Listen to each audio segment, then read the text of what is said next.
While the Buccaneers are likely going to bring back Cade Otton, we break down some great fits that they can snag in free agency at tight end if they decide to look for an upgrade.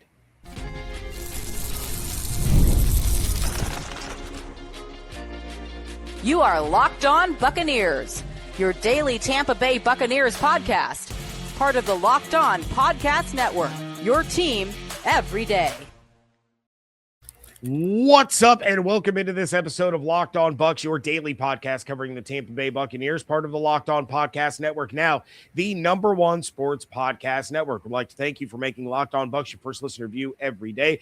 I am your host, James Yarcho, writer over at Bucs Report, covering the Bucs for over a decade. He is Evan Klosky over on 10 Tampa Bay, 10tampabay.com, and the 10 Tampa Bay Plus app, and I am here with you every Monday through Friday along with the everydayers. For that, I want to share my appreciation for your continued support of the show. Today's episode is brought to you by FanDuel. The winter games are on, and there's no better way to follow them than with a bet on FanDuel. FanDuel, play your game. Going to take a look at what kind of changes we might expect from the new position coaches, and we discuss whether or not Jason Licht is now tied to Todd Bowles and any potential success or failure he has in 2026. That's all coming up in a little bit. But Evan, I want to start a little series here with you as we lead up to free agency, because that open negotiating window starts in a little less than a month. So we're going to go through some of these positions that the Bucs need to address this offseason, and we're going to get your top 3 fits at these positions. Now, it could be a fit based on scheme, based on cost, based on skills, combination of all three. But we have talked a lot about the defensive side of the ball. So I want to talk some offense with you today. More specifically, I want to talk about the tight end position. For the sake of this exercise, we are taking Cade Otton off the table. In this hypothetical world, Cade Otton has signed elsewhere, and the Bucs are looking to replace him, or they decide to let him walk because they decided they want to upgrade at tight end. So with all of that in mind, let's start with your top free agent tight end choice for the Buccaneers. He just announced it on Instagram, but I look at David Njoku. He's somebody who is close with Baker Mayfield, or at least they were close when they were in Cleveland. The two are very familiar with each other. Njoku, Miami product. I'm sure he would love to come back down to Florida. So I think that his AAV, his market value, according to Spot Track, is probably a little bit more than what you would pay for Cade Otton, but not like so much more. But I think that he would be a really nice fit. He obviously moved into a backup role this year as Harold Fannin kind of took over there as the #1 in Cleveland. I don't know if you necessarily he can be the #1. I think he has juice left in the tank. I think he can still do the same things where you can block and run routes and not tip your hand with Njoku. So I think that would be a pretty lateral move of sorts. If not, you maybe get a little bit better, maybe a little bit worse, but overall, the talent-wise, what you're kind of getting with Njoku.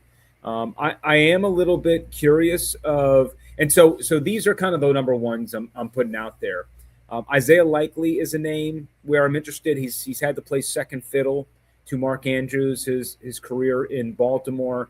He certainly knows how to play in those 12, 13 personnel sets that I would think Zach Robinson's going to lean more into, considering he's a Sean McVay disciple, and everything that happened this year and the success of 13 personnel makes you believe that we're going to see more of that in the NFL moving forward. So, would Isaiah Likely be somebody that the Bucs want to grab, and maybe he's been a little bit underutilized because he's been next to one of the tight ends, the best tight ends in the game of his era. And then Chikokongwu is also in that similar discussion. A guy who's been, I think he's 26, 27 years old. on the Titans, so maybe his ceiling hasn't been reached. You can get him at a pretty good market value. Maybe like $8 million, probably around the Cade Otton price of sorts. And he also might be a guy that you could hit on. I'd be pretty happy with that and can spin that into a positive way. Otherwise, so those are kind of my three options if Cade is not in the picture. Njoku, likely, Kungwu. Let's say that Otton is back in the picture. Someone who I'm really interested in is Tyler Higbee. Tyler Higbee is a guy that is from the area. He went to Eastlake High School. He has played with the Rams, I believe, his entire career. Knows the McVay system like the back of his hand. He worked with Zach Robinson before. He's going to come in, know exactly what Zach Robinson wants to do, and you would have Otton, Higbee, Durham / Cope, and there's your 13 personnel layout of what could happen there. So I'm actually pretty intrigued with Higbee if you can get the right price on him, because I think in what Zach Robinson would like to do, he's gonna know the whole system. Would I love him as a number one? I don't know about that, considering his injury concerns, but that's a name that I'm kind of starring entering the offseason at the tight end position. And then again, if you bring back Otton and you want just kind of like a cheap veteran option, I would look towards Austin Hooper, guy that just played for the Patriots as the backup there in the Super Bowl. Been around the block, worked with Baker Mayfield in Cleveland, cost you a couple million, and he can slot in as your number two. Again, moves Payne Durham more into that number three role, and Colt maybe into that practice squad number four type if you can keep him. But yeah, that's kind of how I see it playing out. I would love for us to learn more about Devin Culp. I'd love to know why Culp wasn't utilized more under Josh Grizzard, considering what we saw the back half of 2024 under Liam Cohen. But I'm really intrigued with how Zach Robinson is going to utilize tight ends come training camp, because I think how they attack this offseason is going to tip the hand of what we'll see once we get down to OTAs and, into July. Well, and I have to shout out my guy Ricky on Twitter because he actually DM'd me Tuesday morning asking, hey, what do you think about David Njoku as a potential, free agent signing, an upgrade from Cade Otton? And I was just looking on PFF. His David Njoku's blocking has been really solid up until this past year. It seemed like he had a down year in terms of his blocking grade from PFF, but he said, is he going to cost, more than Otton? And yeah, I agree with you. I said the same thing to him. Yeah, he'll cost more than Otton, but he's going to cost a heck of a lot less than Kyle Pitts, and he's going to be able to do more in terms of the blocking. Kyle Pitts is not an option. I want to just say that not an option for the Buccaneers. It's a terrible fit. I know Zach Robinson comes over. Kyle Pitts had a great year offensively in Atlanta, but take a look at Atlanta's skill position players. They needed to feature Kyle Pitts as really their number two behind Drake London. They don't need to feature the tight end in this offense. Let's hope that Mike Evans is back. You got Godwin. You got McMillan. You got Ibuka. You don't need a crazy amount of offensive production from the tight end. It's just a matter of if they want to lean into 13 personnel groupings more often. And in those sets, when you want to run the ball and also shield the pass and pop off on those plays with the play action. So yada, yada, yada. That's where it would work. But Pitts is not a good enough blocking tight end for me. He is really on an offense where I think you're a little bit lacking on the skill position players like Atlanta. To me, that's where Pitts makes a lot of sense, because there you can utilize him as a receiving option. But otherwise, in how I see the Bucs offense looking in 2026, I don't even entertain the discussion. I don't even think it's something that should be on the table. Oh, I'm right there with you, but you know how social media can be, and No, Bucks I get that. I grabbed- just haven't commented grabbed on onto Kyle Pitts, and they will not let go until he signs somewhere. I don't think we've talked about that here, so I just wanted to make my thoughts known. Oh, yeah, well, and we kind of discussed it a little bit when you kind of you pulled out the Evan Klosky soapbox and pounded the table to retain Kate a couple weeks ago. But that was more I'm with pro you. Kate Otten than the anti Kyle Pitts. But all right, well, there have been plenty of changes and certainly some interesting ones among the position coaches. That is coming up next on today's episode of Locked On Bucs, part of the Locked On Podcast Network, your team every day. Winter games are officially here, and if you're anything like us, you're locking in for events you only get to see on the biggest stage every 4 years. That's why following the Winter Games on FanDuel just makes sense. From medal counts to individual events to finding your angle on the sports you care about most, FanDuel gives you more ways to stay connected to the action. I don't care what anybody says. I love curling. I find it to be absolutely riveting. Always my favorite event to watch, but this year, the hockey is going to steal the show. We get the NHL players back in the fold, and I cannot wait for USA and Canada to face off after what happened last year at the Four Nations tournament to reignite that incredible rivalry. But even the niche events become must watch when you're fully locked into the competition. FanDuel keeps the entire Olympic experience engaging from start to finish. The Winter Games are on, and there's no better way to follow them than with FanDuel. FanDuel, play your game. Thank you again for making Locked On Bucs your first listen review every day, and thank you for making Locked On the #1 sports podcast network.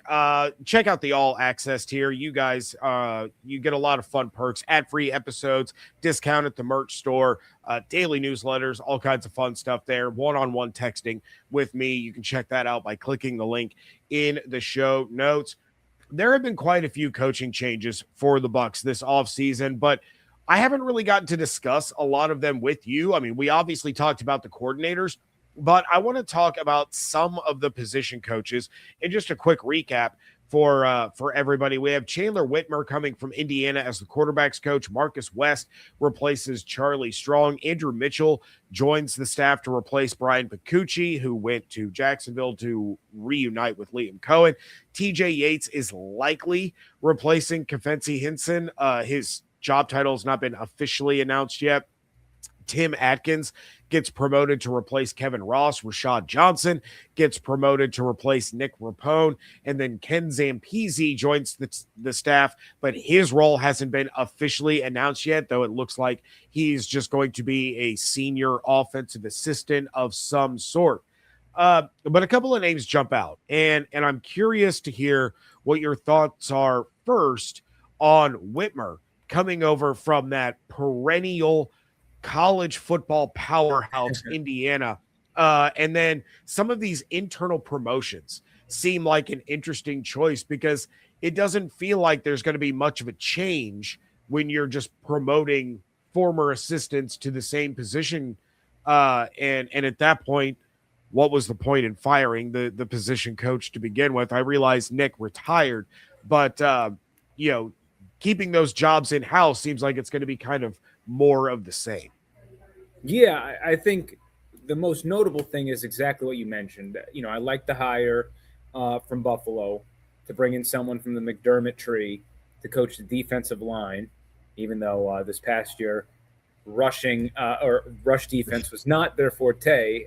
I don't think that's really a reflection of him. I think it's more just the defense and the personnel that was built.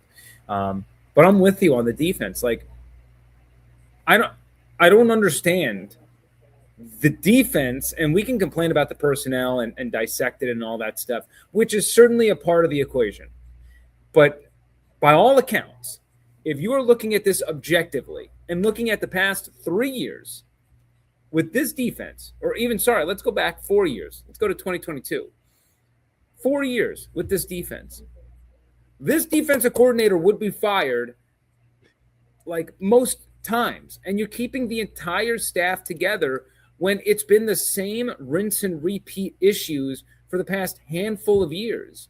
Like, we all thought things were going to change this year, and they kind of did to start. And then Todd went right back into his turtle shell, and everybody else who was a part of the equation was right there with him.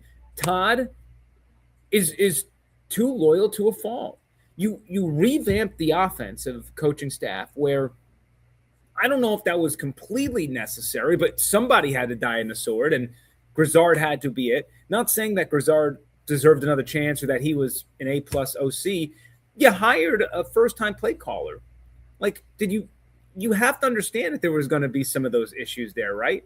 So I'm fine with those moves. I like the additions that they've made on the offensive staff and replaced and those moves that they did. But I do think it's quite weird for an organization that has struggled so mightily defensively that they don't want any new blood in here to challenge some conventional wisdom that Todd is going to go down his way, highway. And Todd is a very good defensive mind. And I believe Todd when he says he knows what this defense needs. He knows what we need. But, like, I don't see it week in, week out. And he's continually overmatched by better offensive teams. Like, I forget the stat. I have to go back. But it was like I'm not even going to throw it out there. But he was, like, at least, 9-10 games under 500 against playoff caliber teams that made the playoffs. That's not good enough. That's not good when, and that's the thing with Todd is he's a high floor guy. He's going to beat a bunch of opponents that he, typically should beat. And then on the flip side, the ceiling is capped. And it's like, oh, but he beat Seattle. The offense beat Seattle. It was 38-35 that game. So I don't know. I would have liked, I like actually promoting those dudes in the secondary, but it's not really them. It's just more of in general, they needed more fresh blood. They needed, and I would have liked someone really in one of the assistant chair seats who's got a stronger voice, who's been around the block, who can really work hand in hand with Todd and push him a little bit and be uncomfortable. So I don't know. I guess he's going to go down with his guys, but that almost sent him going down this past year if it wasn't for the fact that I guess the Glazer family loves him. So I don't know. Consider me a skeptic, but if you get the right personnel, all that can change. Yeah, and that's the thing is we've seen the defense succeed. We've seen what it's capable of in this Todd Bowles scheme. Now it's about you have to go all in on these players if you're going to keep Todd Bowles, and he's going to get to keep his entire staff minus, a defensive line coach and then one guy that retired essentially. But flipping it back over to the offensive side, a lot of people are real high on Whitmer. What did you think of the hiring there of Chandler Whitmer to reunite with Zach Robinson? I mean, a good hire, objectively a good hire. What bad can come of hiring a dude that just went through one of the greatest college football seasons we've ever seen, considering playoffs aren't really that long and they went undefeated, and you worked with the first round pick and you worked with Cignetti. There are some tangible things to take away. Obviously, he's worked with Zach Robinson before. So it will be no complaints. That's a really good hire. Is that necessarily going to take this team from X amount of wins to Y amount of wins?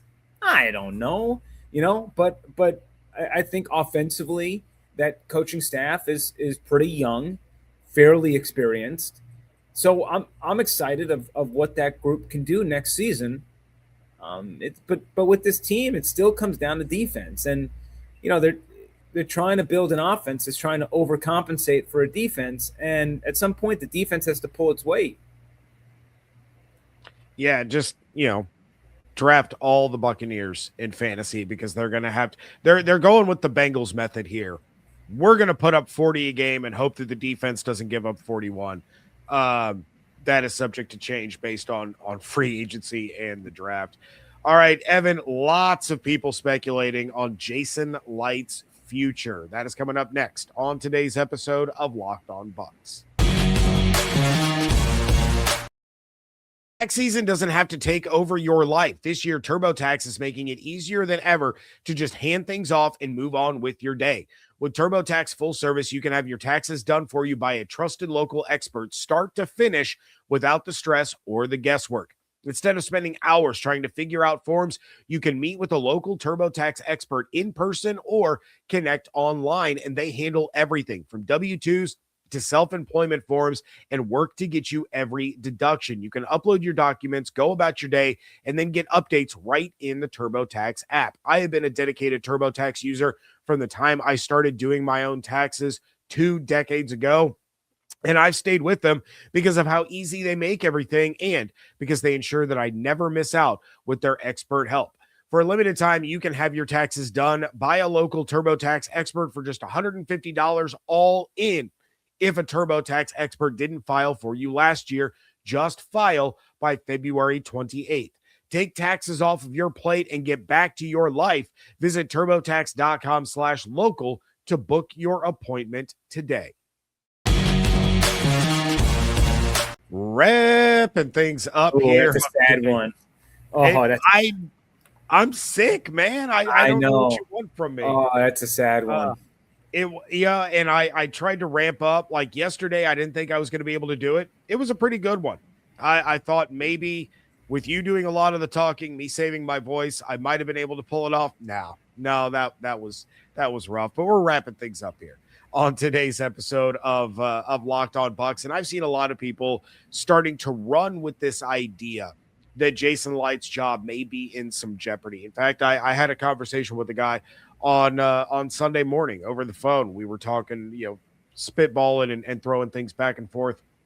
Now, I'm not sure if the decision to retain Todd Bowles was a Jason Licht decision, a Glazier decision, a combination of the two. I lean it was a Glazier decision, but that's my own speculation.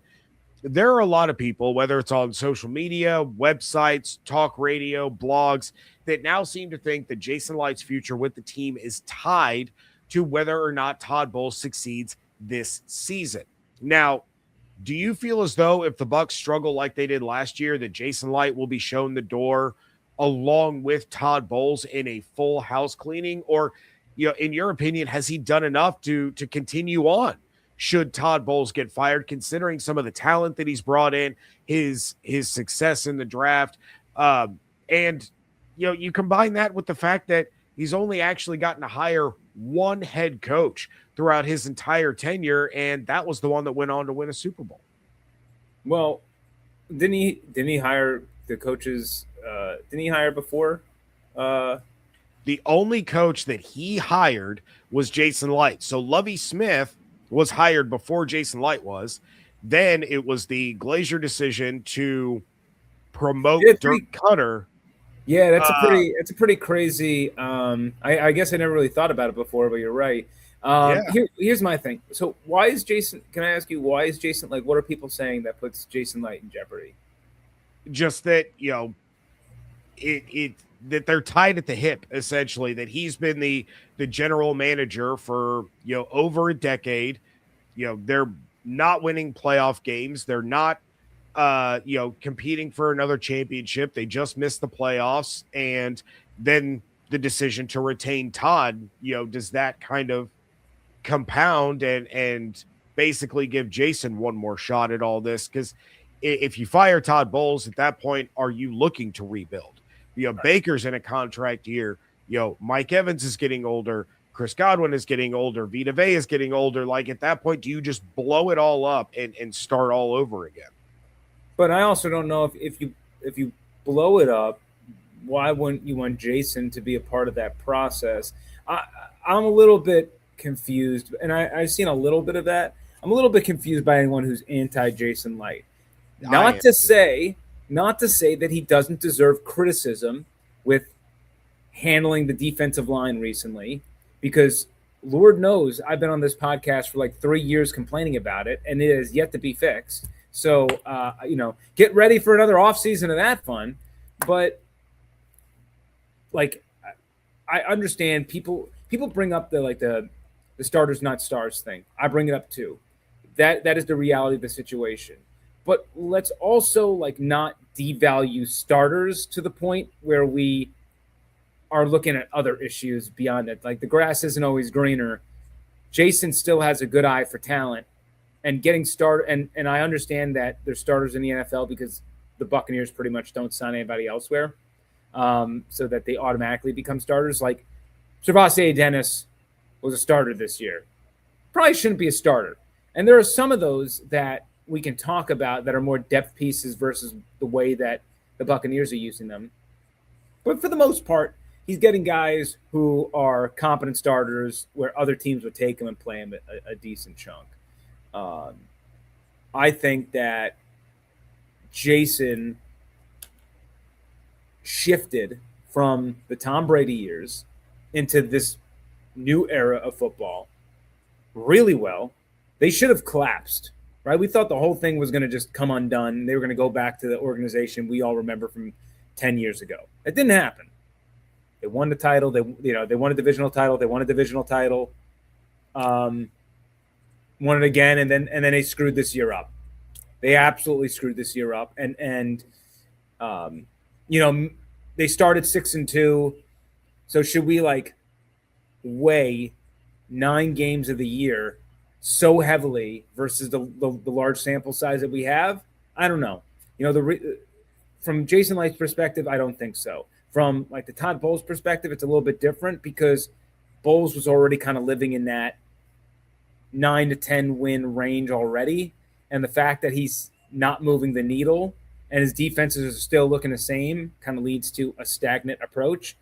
I don't know if Jason is more stagnant or he's really stuck with his budget, right? They've used all their money to re-sign their guys.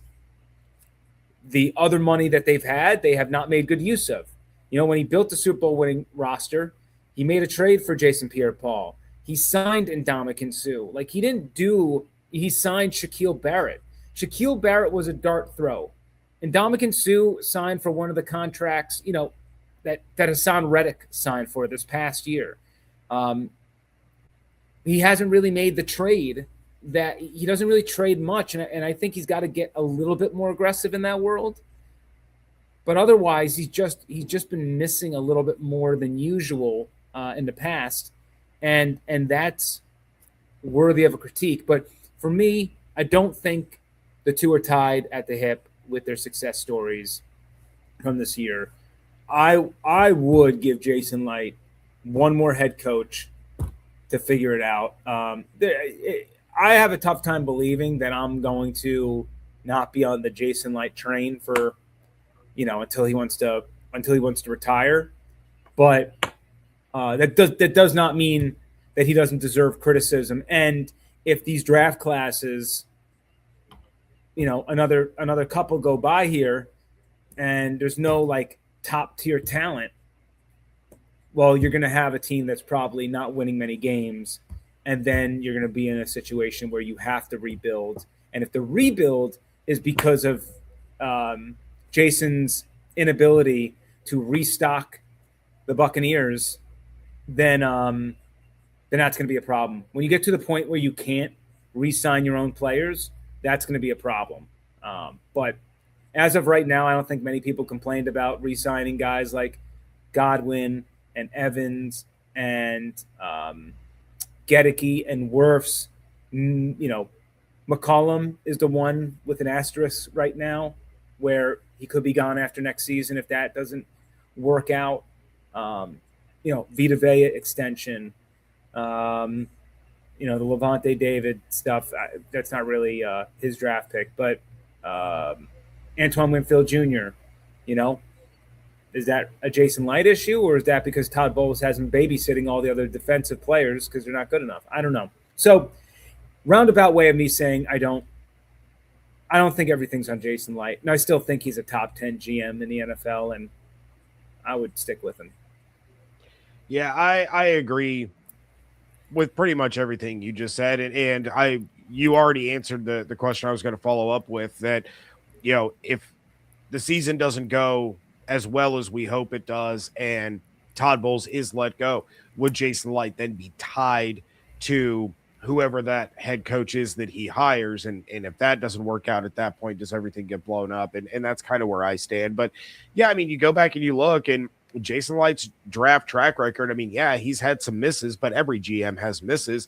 It seems like he's kind of a coin flip in terms of finding guys in the first round, but you'd be hard pressed to find a GM and a scout team that can find these guys in the middle rounds as well as the Bucs have over the last couple of years. So, Evan, what do we have going on over on 10 Tampa Bay and 10tampabay.com? I'll keep this quick because I know we're tight on time. Head to 10 Tampa Bay News on our app or 10 Tampa Bay Plus app. Check us out. You can watch our sportscast there. Rays are about to start up. I'm heading to Port Charlotte on Thursday. So just keep it to the 10 Tampa Bay News app, and you can find us on any streaming mobile website, whatever you use. You can get us, on your Fire Stick, Roku, whatever it might be. All right. Yep. Make sure you're checking out everything going on over there. Follow on Twitter at Locked On Bucs, at Yarcho_Bucs, at eCloskey WTSP, Instagram and TikTok at Locked On Bucs, both of those places. Subscribe on YouTube with the notifications turned on, as well as wherever you get your podcast. Join the Everydayer Club. Check out the All Access tier. It's right there in the link in the show notes, or go to lockedonbucs.supercast.com. You want to support the show, but you don't want to join the Everydayer Club? Real simple. Like this episode on YouTube. Leave a 5-star review wherever you get podcasts. It does help other Buccaneers fans find the show. Hope you all have an absolutely outstanding day. Stay safe, stay healthy, fire the cannons. I want to thank you so much for joining us right here on Locked On Bucs, part of the Locked On Podcast Network, your team every day.